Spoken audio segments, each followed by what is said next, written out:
Praise the lord. హెబ్రీలకు రాసిన పత్రిక 13వ అధ్యాయము 4వ వచనము, వివాహము అన్ని విషయములలో ఘనమైనది. ఇటువంటి ఘనమైన కార్యము మీ గృహంలో జరగాలని ఆశపడుతున్నారా? మీ ఇంటికి రాబోయే సరి అయిన అల్లుడి కోసం, చక్కని కోడల కోసం ఎదురు చూస్తున్నారా? మీకు సహాయం అందించడానికి ఇజ్రాయేల్ మినిస్ట్రీస్ మీ ముందుకొచ్చింది కనుక ఇంకెందుకు ఆలస్యం? స్క్రీన్ మీద కనబడుతున్న నెంబర్కి ఇప్పుడే కాంటాక్ట్ అయ్యి మీ డీటెయిల్స్ మాకు అందించినట్లయితే తప్పనిసరిగా మీకు కావలసిన రీతిగా మీకు సహాయం మేము అందించగలము. ఎటువంటి రిజిస్ట్రేషన్ ఫీజు లేకుండా దేవుని కార్యము జరిగించుటకై ముందుకొచ్చిన ఇజ్రాయేల్ మినిస్ట్రీస్ని ఎల్లప్పుడూ సహకరిస్తారని కోరుతూ మీ Israel ministries. Praise the Lord. అందరికీ ప్రైజ్ ద లార్డ్. మరణాత. దేవుని యొక్క ఉచితమైన మహాకృపను బట్టి గడిచిన కాలం అంతా ఎంతగానో కాచి కాపాడి భద్రపరిచి బలపరిచి మనందరినీ దేవుడు సజీవ రెక్కల చాటు నిలబెట్టుకుని ఆయన నామమును స్తుతించుటకు, ఆయన నామాన్ని ఘనపరచడానికి దేవుడు మనకి చూపిన కృపను బట్టి దేవాతి దేవునికి ఎంతగానో వందనాలు చెల్లించుకుంటూ ఉన్నాము. అంతేకాదు దేవుని యొక్క లేఖనాలను ఎంతో ఆసక్తిగా వింటూ దేవుడు నాతో ఏం మాట్లాడతాడా అని ఎంతో ఎదురు చూస్తున్న మీ అందరికీ కూడా మా హృదయపూర్వకమైన వందనమన్నాతలు తెలియజేసుకుంటున్నాము. Praise the Lord. మరణాత. మరి ఆలస్యం చేయకుండా దేవుని యొక్క లేఖనాలు పరిశీలన చేద్దాం.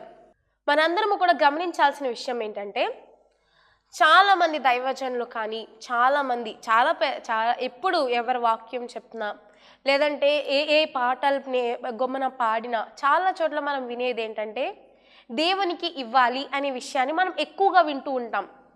ఇవ్వడంలో ఏంటి ఆశీర్వాదం అనేది మనం గమనించాలి. గమనించినట్లయితే దేవదాసయ్య గారు ఒక చక్కని మాట అన్నారు, ధనకునికి ఇష్టము కాని జనాన్ని దరికి రానివ్వను అని. చాలా చక్కని మాట ఇది. ఎందుకంటే ఆయనకి ఇష్టమైన వారిని మాత్రమే ఆయన సంఘానికి చేర్చుకుంటారు. ఉదాహరణకి మా ఇంట్లో ఏదైనా ఫంక్షన్ అంటే నాకు ఇష్టమైన వాళ్ళని మాత్రమే ముందుగా పిలుచుకుంటాను తప్ప ఉన్న చుట్టాలందరినీ పిలవాలి అంటే పిలవం. మనకి ఎవరైతే ఇష్టంగా అనిపిస్తారో, మనకి ఎవరైతే ప్రియముగా అనిపిస్తారో, ఎవరైతే మనకి దగ్గరగా ఉంటారో వాళ్ళని మాత్రమే మనం ఏం చేస్తాము, మన దగ్గరికి చేర్చుకుంటాం. అదే రీతిగా ఎవరైతే మనకి ప్రియులో ఎలా అయితే మనము దగ్గరికి చేర్చుకుంటున్నామో అదే రీతిగా ఎవరైతే ధనకునికి ఇష్టమవుతారో, ఎవరైతే దేవునికి ఇష్టమవుతారో వారిని మాత్రమే ఆయన రాణిస్తాడు. అందరినీ రావాలి అంటే రానివ్వరు. ఈరోజు చాలామంది క్రైస్తవులు సాకులు చెప్తూ ఉంటారు. ఏమా ఆదివారం ఎందుకు రాలేదంటే, ఈరోజే మా చుట్టాలు వచ్చారండి. ఆదివారం ఎందుకు రాలేదంటే, ఆ పలానా ఫంక్షన్ ఉంది, ఈ ఫంక్షన్కి వెళ్ళాం, ఆ ఫంక్షన్కి వెళ్ళామని. లేదంటే ఆదివారం ఎందుకు రాలేదంటే, మేము అది చేసాం ఇది చేసాం, మాకు బోల్డ్ అని పనులు, మాకు అది ఇది అని చెప్పేసి రకరకాల సాకులన్నీ చెప్తూ ఉంటారు. ఇక్కడ మీరు బాధపడాల్సిన విషయం ఏంటి అంటే, నేను సాకు చెప్పేసి తప్పించేసుకున్నాను, ఈ ఆదివారం వెళ్ళలేదు, అమ్మయ్య పాస్టర్ గారు నన్ను ఏమనలేదు అని ఆనందపడవలసిన విషయం కాదు. కానీ బాధపడవలసిన విషయం ఒకటి ఉంది. అదే ఈ వారము మీరు దేవునికి ఇష్టము కాలేదు. దేవునికి స్తోత్రం, హల్లెలూయా. ఒకవేళ మీరు దేవునికి ఇష్టమైతే మీరు ఏది చేసినా సరే నేను వెళ్ళకూడదని మీరు పెట్టుకున్నా కూడా, ఒకవేళ మీరు ఇష్టమైతే ఆటోమేటిక్గా ఏం చేస్తాడు దేవుడు, ఆయన చెంతకి చేర్చుకుంటాడు. ఒకవేళ మీకు ఇష్టం లేకపోతే ఈ వారం నేను ఎలాగైనా వెళ్ళాలి అని ఆశపడినా సరే, అది ఒకవేళ ఆయనకి ఇష్టం లేకపోతే ఆయన రానివ్వడు. కనుక ఈ మాటలు వింటున్న మీరు గమనించాల్సింది ఏంటంటే, ఆయనకు ఇష్టమైన వారిగా ఉండాలి. మరి ఆయన దగ్గరకు రావాలి అంటేనే ఆయనకి ఇష్టం అవ్వాలి అని చెప్పుకుంటున్నాం. మరి ఆయనకు ఇవ్వాలి అంటే, ఆయనకు ఇచ్చేవారిగా మనం ఉండాలి అంటే ఆయనకి ఇంకెంత దగ్గరగా ఉండాలో ఆలోచించండి.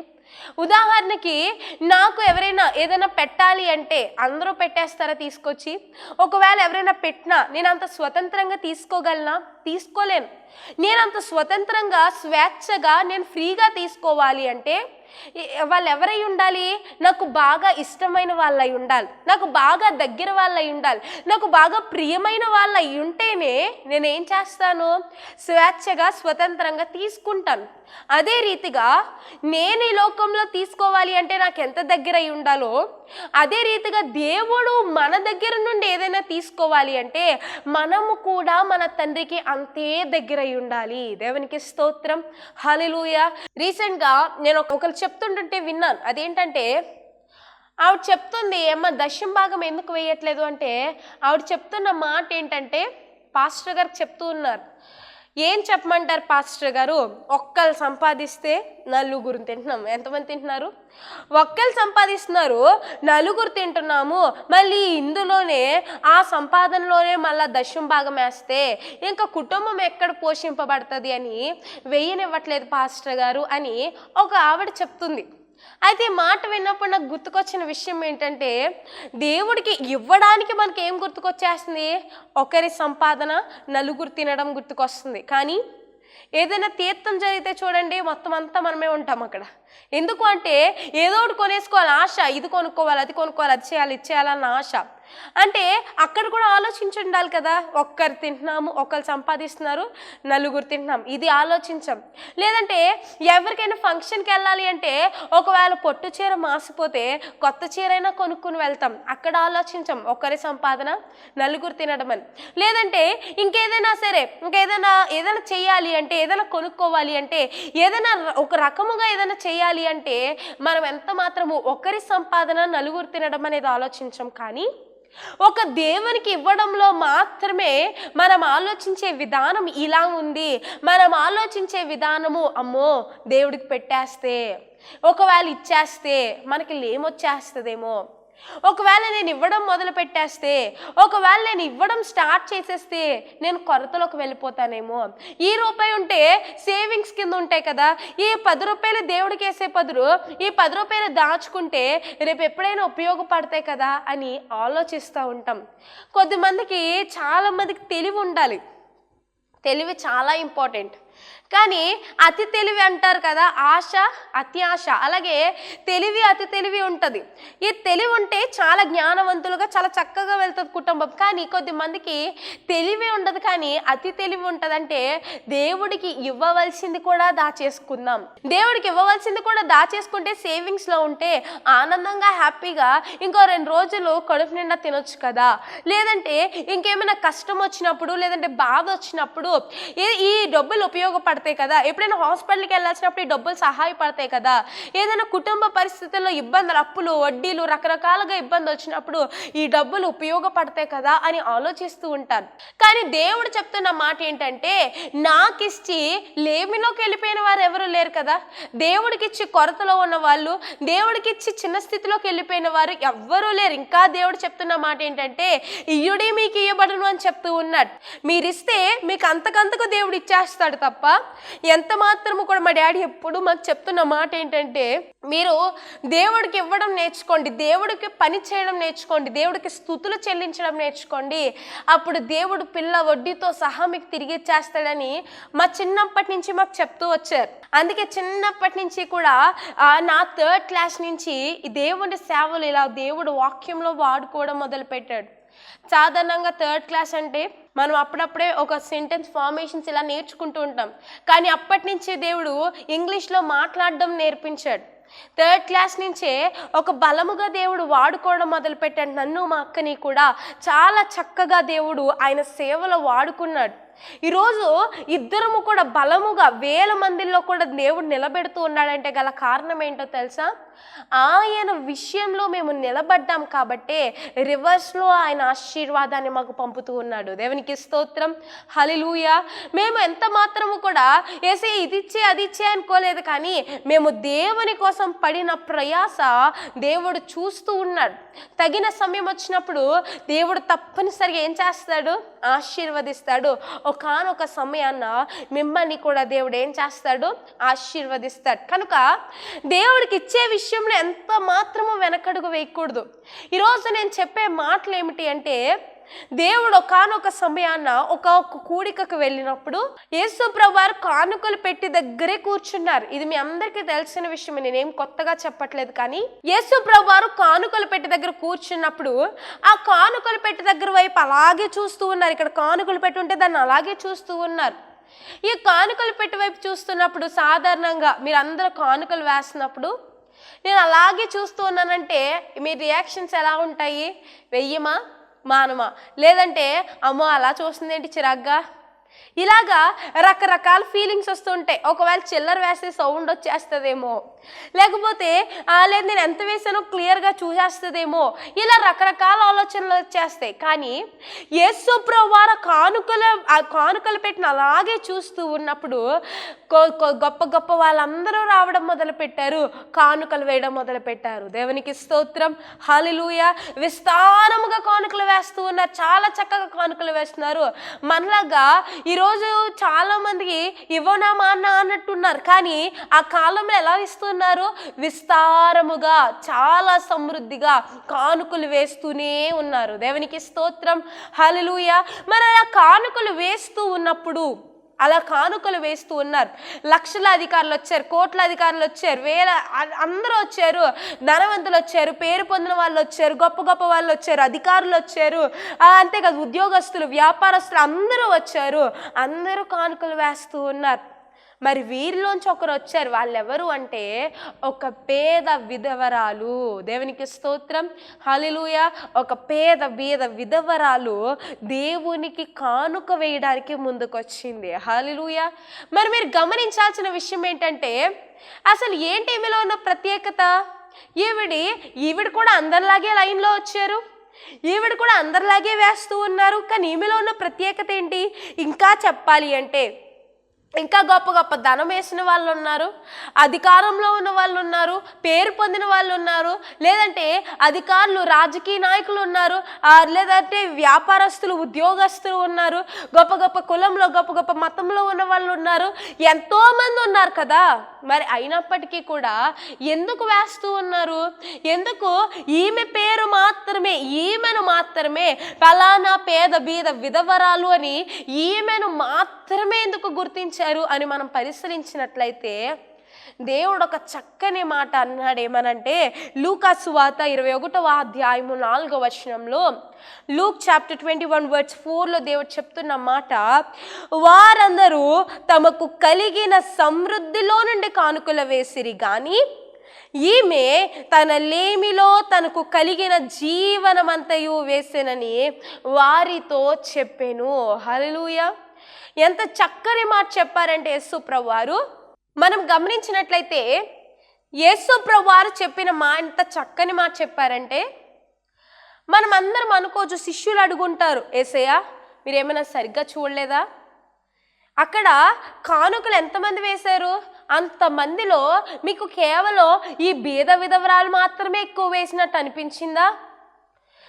యేసు ప్రభువు చెప్తున్న మాట ఏంటంటే ఇక్కడ ఉన్న వారందరిలో కంటే కూడా ఈ విధవరాలు మాత్రమే ఎక్కువ కానుక వేసింది. హల్లెలూయా. ఎంత చక్కని మాట, ఆశ్చర్యమే నిజంగా. ఎందుకంటే లక్షలేసిన వాళ్ళు ఉన్నారు, వేలేసిన వారు ఉన్నారు, కోట్లేసిన వాళ్ళు ఉన్నారు. కానీ ఇక్కడ యేసు ప్రభువారు చెప్తున్న మాట, ఈ విధవరాలు, అది కూడా పేద విధవరాలు మాత్రమే ఎక్కువ కానుక వేసింది. హల్లెలూయా. ఎంత వేసిందంటే ఈమె కోట్లు వేసిందా, లక్షలు వేసిందా, వేలు వేసిందా, పోని వందలు వేసిందా? ఎంత వేసింది అంటే 2 కాసులు వేసింది. దేవునికి స్తోత్రం, హల్లెలూయా. 2 కాసులు యేసు ప్రభువారు కానుకల డిబ్బీలో వేసినప్పుడు యేసు ప్రభువారు అంతకుముందు ఆమెను ఒక్కదాన్నే చూడలేదు. యేసు ప్రభువారు అందరినీ చూశారు, అందరూ వేసిన కానుకలు చూశారు, వారి హృదయాల్ని కూడా దేవుడు చూశాడు. అందరూ బాగానే వేశారు, అందరూ ఇష్టంగానే వేశారు దేవుడికి. కానీ కోట్లాధికారులు లక్షలు వేశారు, లక్షలు ఉన్న వాళ్ళు వేలేశారు, వేలున్న వాళ్ళు వందలు వేశారు, వాళ్ళకి ఎంత ఉందో అంతలో వేశారు. కానీ ఈమె ఎలా వేసిందంట?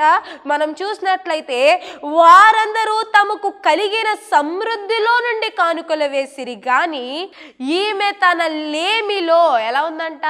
సమృద్ధిలో ఉందండి, లేమిలో, ఆల్రెడీ లేమిలోనే ఉంది. ఆల్రెడీ చిన్న స్థితిలోనే ఉంది. ఈమె తన లేమిలో తనకు కలిగిన జీవనమంతయు వేసేనని వారితో చెప్పాను. హల్లెలూయా. ఎంత వేసిందంట? ఈమె లేమిలో, తన లేమిలో ఉంది, ఆ లేమిలో తనకు కలిగిన జీవనమంతయు కూడా ఏం చేసింది? దేవునికి వేసింది. హల్లెలూయా. నిజంగా చాలా అద్భుతమైన మాట. మనం అనుకోవచ్చు నిజంగానే క్రైస్తవులుగానే కాదు, ఈ మాట వింటున్న వాళ్ళందరం అనుకోవచ్చు, బహుశా ఆ దేవుడు చెప్తున్నప్పుడు ఇప్పుడు ఇంతమంది కూర్చున్నారు, దేవుడు కానుకలు డిబ్బి చూస్తారు, కానుకల కార్యక్రమం అయిపోయింది, ఇప్పుడు దేవుడు ఇలా లెగిసి చెప్తున్న మాట ఏంటంటే, ఇక్కడ ఉన్న వాళ్ళందరిలో కల్లా ఈ బీద విధవరాలే ఎక్కువ కానుక వేసిందని చెప్పగానే బహుశా కోట్లేసిన వాళ్ళకి, లక్షలేసిన వాళ్ళకి మండిపోయి ఉంటుంది, కోపం వచ్చేసి ఉంటుంది. అదేంటి, మేము కదా ఎక్కువేసాము. ఆ పేద విధవరాలు ఏమేస్తుంది? ఆవిడికే సరిగ్గా తినడానికి లేదు, ఆవిడికే ఒక దగ్గర పనిచేసే పరిస్థితిలో ఆమె ఉంది, అటువంటిది ఆమె ఎలా ఎక్కువ వేసేస్తుంది? బహుశా ఈ ప్రశ్న ఎంతో మందిలో ఉండుండొచ్చు. కానీ దేవుడు చెప్పిన మాట, వారికి అందరూ వేశారు కానీ వారికి కలిగిన దాంట్లో వేశారు, చాలా సంతోషం. కానీ వాళ్ళందరూ వారికి కలిగిన దాంట్లో వేశారు, కానీ ఈమె తనకు కలిగినదంతయు వేసాను. హల్లెలూయా. అద్భుతం. ఎందుకంటే చాలామంది ఇలా వెయ్యాలి అనుకున్నా చాలామంది ఏంటంటే, ఏదైనా పలానా డబ్బులు పడినివ్వండి పాస్టర్ గారు, వెంటనే ఏం చేస్తాము? దశం భాగం ఇచ్చేస్తాము, లేదంటే పలానా పని చేయించేస్తాం, ఈ పని చేయించేస్తాం అంటారు. కానీ ఒక్కసారి డబ్బులు చేతికి రాగానే ఏమైపోతుంది మాట? మనందరం గుర్తు తెచ్చుకోవాలి. ఈ విషయంలో అననీయ సప్పీరాల్ని గుర్తు తెచ్చుకోవాలి. వీరిద్దరూ కూడా ఎంతో భక్తి పరులే, చాలా చక్కగా ఉన్న వాళ్ళే. కానీ వీరిద్దరూ ఏం చేశారు? ఆ ధనము వచ్చేంత వరకు కూడా దేవుని దగ్గర బాగానే ఉన్నారు, దేవుడికి ఇస్తాము అని చెప్పేసి బాగానే అన్నారు. కానీ ఎప్పుడైతే ధనము చేతికి అందిందో అబద్ధాలు ఆడటం మొదలు పెట్టారు, ఉన్న చోటన పరిశుద్ధ ఆత్మ చేత చంపబడ్డారు. దేవునికి స్తోత్రం. హల్లెలూయా. మరి ఈ ధనము వచ్చేంత వరకు కూడా ప్రతి ఒక్కరం చాలా చక్కగా ఉంటాం. ఒక్కసారి ధనము చేతికొచ్చిన తర్వాత మన మాటలు, మన క్రియలు, మన పనులు, మన చేష్టలు, ప్రతీది కూడా, మన ఆలోచనలు అన్నీ కూడా A to Z అన్నీ కూడా మారిపోవడం మొదలైతే ఇంత ఇచ్చేయాలా? చాలామంది రోజులు ఇలాగే ఉన్నారు. ఈ తలంపు ఉంటే ఎంత మాత్రము మన ఆశీర్వాదకరంగా ఉండలేం. అందుకే దేవుడికి ఇచ్చే విషయంలో అందరినీ ఎన్నుకోడు. ముఖ్యంగా నేను ఇచ్చేయగలను, ఇచ్చే స్తోమతలో ఉండే వాళ్ళని అస్సలే ఎన్నుకోడు దేవుడు. అందుకే దేవుడు ఒక చక్కని మాట చెప్తాడు, ఏమనంటే, జ్ఞానవంతుల్ని సిగ్గుపరచడానికి జ్ఞానము లేని వారిని, ఎర్రివారిని దేవుడు ఎన్నుకున్నాడు అంటున్నాడు. అందమైన వారిని, ఆరోగ్యంగా ఉన్న వాళ్ళని సిగ్గుపరచడానికి బలహీనుల్ని దేవుడు ఎన్నుకున్నాడు. బలవంతుల్ని సిగ్గుపరచడానికి బలహీనుల్ని దేవుడు ఎన్నుకున్నాడు. జ్ఞానవంతుల్ని సిగ్గుపరచడానికి జ్ఞానము లేని వాళ్ళని దేవుడు ఎన్నుకున్నాడు. గొప్ప వాళ్ళని సిగ్గుపరచడానికి పేదవాళ్ళని దేవుడు ఎన్నుకున్నాడు. ఇలా చెప్తే ఏ టాప్ రేంజ్లో ఉన్న వాళ్ళని కూడా దేవుడు ఎన్నుకోడు, కానీ వాళ్ళని సిగ్గుపరచడానికి, వాళ్ళ గర్వములు అణచడానికి ప్రతి పేదవాడిని, చిన్న స్థితిలో ఉన్న వాళ్ళని దేవుడు ఎన్నుకుని గొప్పగా నిలబెట్టబోతూ ఉన్నాడు. దేవునికి స్తోత్రం. హల్లెలూయా. మరి మనం గమనించాలి ఏంటంటే, దేవుడికి ఇచ్చే విషయంలో ఎప్పుడు ముందుండాలి. దేవుడికి ఇవ్వడంలో ఉండే ఆశీర్వాదం ఏంటో మనం తెలుసుకోవాలి, రుచి చూచి తెలుసుకోవాలి అంటారు దేవుణ్ణి. అందుకే మనం ఎవ్వరం కూడా ఏదో దేవుడు అంటే పలానా అంట, లేదంటే దేవుడిని నమ్ముకుంటే ఈ కార్యం చేస్తాడంట, దేవుడి మీద ఆధారపడితే ఇలా సాయం చేస్తాడంట, ఇలా ఎవరో చెప్తే వినేసి దేవుడిని నమ్మేసుకోవడం కాదు, కానీ రుచి చూచి తెలుసుకోండి. ఉదాహరణకి ఒక దేవదాసయ్య గారు ఒక విషయం ఉంటుంది. దేవదాసయ్య గారి దగ్గరికి ఒక పాప వచ్చిందంట.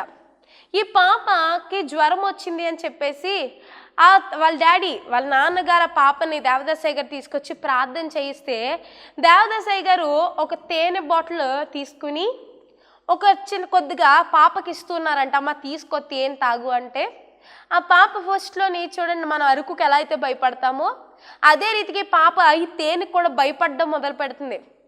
నాకొద్దు అని చెప్పేసి చాలా ఏడుస్తూ ఉంటుంటే మొత్తం మీద లాస్ట్కి ఏదో ఒకలా కొద్దిగా తీసుకున్న తర్వాత మళ్ళీ చేయి చాపడం మొదలు పెట్టిందంట. ఎందుకు చేయి చాపుతుందంటే, తాతయ్య నాకు ఇంకొంచెం తేనె పెట్టవా? హల్లెలూయా. అంటే ఈ పాప ముందు ఏం తెలుసుకోలేదు, రుచి చూడలేదు. అది తీయగా ఉంటుందా, దాని రుచి ఎలా ఉంటుందా అని చూడలేదు.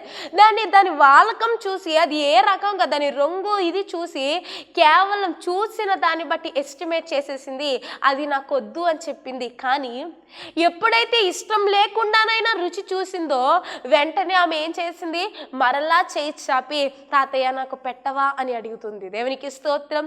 హల్లెలూయా. ఒక్కసారి మనం రుచి చూస్తే మరి ఎన్నడూ కూడా మనం ఏం చేయము, విడిచిపెట్టాము. కనుక రుచి చూసి దేవుణ్ణి మనం తెలుసుకునే వారిగా ఉండాలి. ఈరోజు ఈ వాక్యం వింటున్న మీరు బహుశా వాళ్ళు వీళ్ళు చెప్తే దేవుడి చెంతకు వచ్చేసారేమో, మంచిదే రావడం. కానీ ఇప్పటికైనా వాళ్ళు వీళ్ళు చెప్తే రావడం కాదు, కానీ ఇప్పుడు ఈ క్షణము నుంచి రుచి చూచి తెలుసుకోవడం మొదలు పెట్టండి. రుచి చూచి తెలుసుకోవడం మొదలు పెడితే ఆయన అద్భుత కార్యాన్ని నిజముగా మీరు చూడగలుగుతారు. దేవునికి స్తోత్రం. హల్లెలూయా. మరి ఈ పేద విధవరాలు ఏం రుచి చూసింది? అసలు ఈ విధవరాలనే దేవుడు ఎందుకు ఎన్నుకున్నాడు? అసలు దేవుడు కానుకలు ఇవ్వడానికి కానీ, దేవుడికి ఏదైనా పని చేయడంలో కానీ, దేవుడు ఏదైనా సహాయం కోరుకోవడంలో కానీ ఎవరిని ఎన్నుకుంటాడో ఈరోజు నేను మీకు చెప్తాను. అయితే ఈమెలో ఉన్న స్పెషాలిటీ ఏంటి అనేది మనం గమనిస్తే, ఈమె మొట్టమొదటిగా ఆమె ఒక పేద స్త్రీ. ఏంటండి ఆమె? ఒక పేద స్త్రీ. ధనము లేదు, ఆస్తులు లేవు, అంతస్తులు లేవు, ఒక గొప్ప పేరు లేదు, ఒక మంచి కుటుంబం లేదు, తన కుమారులు ఉన్నారని కానీ, లేదంటే తన పేరే సరిగ్గా బైబిల్ గ్రంథంలో రాయించలేదు. కానీ ఈమెకంటూ ఒక రికగ్నైజ్డ్ ఏమీ లేదు, ఈమెకంటూ ఒక బ్యాక్గ్రౌండ్ ఏమీ లేదు. కానీ అయినప్పటికీ కూడా ఈమె దేవుని చేత గుర్తింపు పొందుకుంది. హల్లెలూయా. ఎంత చక్కని మాట. ఎంతమంది ఉన్నారు సంఘంలో, ఎంతోమంది గొప్ప గొప్ప కానుకలు వేశారు, దేవుడికి ఇష్టమైన రీతిగా దేవుడి నామాన్ని మహిమపరిచారు. కానీ ఈమెయితే ఏం చేసిందంట, చక్కగా ఆమెకు కలిగినదంతయు వేసి దేవుని చేత మంచి పేరు పొందుకుంది. హల్లెలూయా. మనం చూసినట్లయితే ఈమె ఒక పేద స్త్రీ అని మనం చెప్పుకోవచ్చు. అయితే ఈ కాలంలో దైవజనులు కానీ, దైవజనురాలు కానీ, సంఘము కానీ ఎలా ఉందో చెప్తాను చూడండి. ఈ కాలంలో ఎలా ఉన్నారంటే, ఒక 10 మంది విశ్వాసులు ఉన్నారంటే, ఆ 10 మందిలో ఎవరైతే బాగా తెచ్చిస్తున్నారో వాళ్ళనే పాస్టర్ గారు ఎక్కువ పొగుడుతారు, ఎక్కువ ప్రశంసిస్తారు. అమ్మ నువ్వు పలానా ఇది అది అని చెప్పేసి ఎక్కువ ప్రశంసలు. ఎందుకంటే ఆవిడ దగ్గర నుంచి ఎక్కువ వస్తుంది కాబట్టి. లేదంటే ఒకవేళ ఇచ్చినా ఇవ్వకపోయినా 10 మందిలో ఎవరికైనా ఒక మంచి పేరు ఉందనుకోండి, ఒక రికగ్నైజ్డ్ ఫ్యామిలీ అనుకోండి, ఆటోమేటిక్గా వాళ్ళని వెళ్ళి పొగుడతారు. వాళ్ళు చర్చ్ దగ్గరికి రాగానే వీళ్ళు పరిగెట్టుకుంటే వెళ్ళి రిసీవ్ చేసుకుంటారు. కొంతమంది పాస్టర్ గారు వాళ్ళు ఉన్న అధికారాన్ని మర్చిపోతారు. వాళ్ళు ఒక యాజకులు అనే విషయాన్ని మర్చిపోయి ఆ యొక్క విశ్వాసాన్ని రిసీవ్ చేసుకోవడానికి ముందుకెళ్ళిపోతూ ఉంటారు. అయితే ఈ పాస్టర్లు కానీ, సంఘాలు కానీ కొంతమంది ఎలా బిహేవ్ చేస్తూ ఉంటారంటే, ఎవరు ఎక్కువ వేస్తే వాళ్ళని మంచిగా చూడాలి, కానీ అధికారంలో ఉంటే వాళ్ళకి ముందుకు పిలిచి సాల్వా కప్పాలి, పూలదండలు వేయాలి, అది చేయాలి, ఇది చేయాలి. ఆ అధికారంలో ఉండాలి, ఈ అధికారంలో. ఈ కాల పాస్టర్ గారు, దైవజనులు, యాజకులు వారున్న పొజిషన్ని కూడా మర్చిపోయి, దేవుడు వారికి ఇచ్చిన అధికారాన్ని మర్చిపోయి ప్రవర్తిస్తూ ఉన్నారు. కానీ యేసు ప్రభువారు ఎలా ప్రవర్తిస్తున్నారు? మరి యేసు ప్రభువారు కూడా అధికారాన్ని చూసేవారా? ఏం లేదే. ఈమెకంటూ అధికారమే లేదు. కొన్ని పేరు చూస్తున్నారంటే ఈమె పేరు అసలు పేరు ప్రతిష్టలు అసలు ఏమీ లేవు. ఈవిడ పేరే తెలియదు, అసలు ఒక విధవరాలు అనడం తప్ప. లేదంటే ఈవిడికంటూ ఒక కుటుంబం ఉందంటే కుటుంబం ఉందో లేదో కూడా మనకి తెలీదు. ఒక భయంకరమైన పరిస్థితి. ఆమె జీవనం అంతా 2 కాసులంటే ఆలోచించండి, ఆమె ఎంత భయంకరమైన పేదరాలో. ఏ పూటగా పూట కష్టపడి సంపాదిస్తేనే కానీ తినలేని పరిస్థితిలో ఉన్న ఈ బీద విధవరాలు. అంతెందుకు, యేసు ప్రభువారు ఒకవేళ ప్రశంసిస్తే, కోటేశ్వరిని ప్రశంసిస్తే బహుశా ఇంటికి వెళ్ళి మంచి భోజనం పెడతాడేమో యేసు ప్రభువారికి. లేదంటే లక్షలాధికారిని ప్రశంసించుంటే కనీసం ఏదైనా ఇద్దులేమో, గిఫ్ట్ బహుమతి ఇద్దులేమో ఏసైకి. లేదంటే ఏదైనా చేద్దురేమో కనీసం, కానీ ఒక మంచి పేరున్న వాళ్ళని పొగిడితే ఇంకేమైనా చేసేవారేమో యేసయ్యకి, లేదంటే ఒక చర్చిలోకి ఇంకో వేరే ప్రాంతాలకు తీసుకెళ్ళి దేవుడికి సువార్త ప్రకటించడంలో సాయం చేసేవారేమో.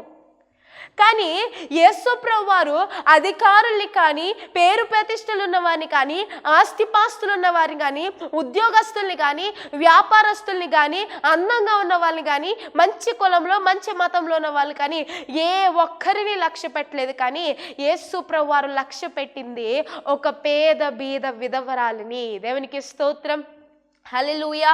మరి మాటలు వింటున్న మీరు కూడా మనము గమనించాల్సిన విషయం ఏంటంటే, ఈమె దేవుని చేత గుర్తించబడింది గల కారణము ఈమె ఒక పేద స్త్రీ. హల్లెలూయా. మరి మీరు అనుకోవచ్చు, దేవుడు పేదవాళ్ళని మాత్రమే గుర్తిస్తాడా? మిడిల్ క్లాసు హై క్లాస్ని గుర్తించడా దేవుడు అంటే? తప్పనిసరిగా గుర్తిస్తాడు. యోబు గారు ఊజు దేశం అంతటిలోనే బహుధనవంతుడై ఉన్నాడు యోబు గారు. మరి అబ్రాహాము గారు ఆ తరము వారిలోనే గొప్ప ధనవంతుడు అబ్రాహాము గారు. మరి అబ్రాహాము గారిని యోబు గారిని గుర్తించాడు. యోసేపు గారు ప్రధానమంత్రిగా కూర్చున్నాడు, మరి యోసేపు గారిని దేవుడు గుర్తించాడు. దావీదు గారు మహారాజుగా కూర్చున్నాడు, దావీదు గారిని దేవుడు గుర్తించాడు. ఇంకా ఎంతో మందిని దేవుడు వారు ఉన్నతమైన స్థితిలో ఉన్నప్పుడు దేవుడు గుర్తించాడు కదా. హిజ్కియా గారు మహారాజుగా ఉన్నాడు, మరి హిజ్కియాని దేవుడు గుర్తించాడు. అంటే వాళ్ళందరూ మిడిల్ క్లాస్ కూడా కాదు, కానీ మరీ హై క్లాస్లో ఉన్న వాళ్ళందరినీ కూడా దేవుడు గుర్తించాడు కదా.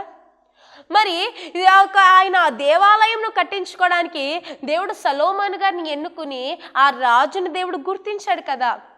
దేవుడికి హై క్లాస్, లో క్లాస్, మిడిల్ క్లాస్ అని ఉండదు. అది ఇది అని దేవుడికి స్వార్థం ఉండదు, కానీ డివైడింగ్ చేసేది దేవుడి తత్వం కాదు. కానీ ఈ మాట ఎందుకు చెప్తున్నానంటే, ఆమె పేదరాలుగా ఉండి కూడా, లేమిలో ఉండి కూడా, ఆమె జీవనమంతయు కూడా దేవునికి ఇచ్చి దేవుని మహిమపరిచింది. దేవునికి స్తోత్రం, హల్లెలూయా. ప్రార్థన చేసుకుందాం. శరణతుడా, మహోన్నతుడా, మసకల ఆశీర్వాదమునకు కారణభూతుడైన మా ప్రియ పరలోకపు తండ్రి, దేవానికి వందనములు, స్తుతులు, స్తోత్రములు ప్రభువా. గడిచిన కాలం అంతా ఎంతగానో కాచి కాపాడి భద్రపరిచి బలపరిచి స్థిరపరిచినైనా ఇంకో తన్నైనా నీ కృపగల హస్తముతో, దయగల హస్తముతో ప్రభువా నీ బిడ్డలమైన మమ్మల్ని అందరినీ నింపి అయ్యా తనేసతని ఇక్కడ చేర్చుకున్న విధానమును బట్టి మీకు వందనములు, స్తుతులు, స్తోత్రములు ప్రభువా. అయ్యా తనేసత నిలబడింది నేనైనా, మాట్లాడేది మీరే కాబట్టి నీ బిడ్డలైన వారందరితో మీరే మాట్లాడిన విధానమును బట్టి నీకు వందనములు ప్రభువా. యేసయ్య తండ్రి, నేను ఇక్కడ కూడి ఉన్న ప్రతి బిడ్డల్ని మీరు జ్ఞాపకం చేసుకోండి. ఎంతమంది అయితే నీ మాటలు వింటూ ఆసక్తి కలిగి ఉన్నారో ప్రతి ఒక్కరిని మీరు దీవించండి. అయ్యా నీ మాటలతో ప్రతి ఒక్కరిని బలపరచండి, స్థిరపరచండి. ఇవ్వడంలో ఆశీర్వాదం ఉందన్నారు ప్రభువా. అట్టి ఆశీర్వాదమును ప్రతి ఒక్కరూ చూచి, అట్టి ఆశీర్వాదమును ప్రతి ఒక్కరూ కూడా అనుభవించి ప్రభువా మీరిచ్చే దీవెనలు, సమృద్ధిని ప్రతి ఒక్కరూ పొందుకునే భాగ్యమును దయచేయండి. మీ కృపగల హస్తమును, దయగల హస్తమును నీ బిడ్డలమైన మా అందరికీ తోడించి మీరు మాత్రమే మహిమను పొందుకొనమని, ఏ విషయంలోనైనా మేము తప్పులు పొరపాట్లు చేస్తుంటే కృపతో క్షమించి అయితే నీ బిడ్డలమైన మమ్మల్ని అందరినీ దీవించి పేరు పేరున జ్ఞాపకం చేసుకోనమని నజరేయుడైన యేసు నామములో అడిగి వేడుకొనుచున్నాము మా పరమ తండ్రి. ఆమేన్, ఆమేన్. అందరికీ ప్రైజ్ ద లార్డ్. మరణాత. అందరికీ మరణాత అండి. ఇజ్రాయేల్ మినిస్ట్రీస్ అనే కార్యక్రమాన్ని వీక్షిస్తున్న మీ అందరికీ మా హృదయపూర్వకమైన వందన మరణాతలు. ఈ వర్తమానములు మీకు ఆశీర్వాదకరంగా ఉన్నట్లయితే మా కొరకు, మా పరిచర్య కొరకు ప్రతిదినము మీ అనుదిన ప్రార్థనలో జ్ఞాపకం చేసుకోండి. అలాగే దేవుని యొక్క ప్రేరేపణను బట్టి స్క్రీన్ మీద కనబడుతున్న నెంబర్కి ఫోన్పే కానీ, గూగుల్ పే కానీ చేసి ఈ పరిచర్యను ఇంకా ముందుకు కొనసాగించాలని కోరుకుంటున్నాం. ఎందుకంటే ఇలాగే అనేకమైన వర్తమానముల ద్వారా ప్రతిరోజు మీ ముందుకు రావాలని మేము ఆశపడుతూ ఉన్నాము. అనేక మందిని బలపరచాలి అని మేము ఆశపడుతున్నాం. కనుక మీ చిన్న సహకారము ఎన్నో అనేకమైన ఆత్మల్ని రక్షించడానికి సహాయపడుతుంది. కనుక మీరందరూ కూడా దేవుని యొక్క ప్రేరేపణను బట్టి మీ సహాయ సహకారాలు అందించగలరు అని మేము కోరుకుంటూ ఉన్నాం. మీ ప్రార్థన అవసరతల కొరకు స్క్రీన్ మీద కనబడుతున్న నెంబర్కి ఫోన్ చేయండి. తప్పనిసరిగా మీకోసం ప్రత్యేక ప్రార్థనలు చేయబడతాయి. దేవుడు మిమ్మల్ని, మీ కుటుంబాన్ని దీవించునుగాక. మీరు కలిగి ఉన్న ప్రతిదాన్ని దేవుడు ఆశీర్వదించునుగాక. ఆమేన్, ఆమేన్.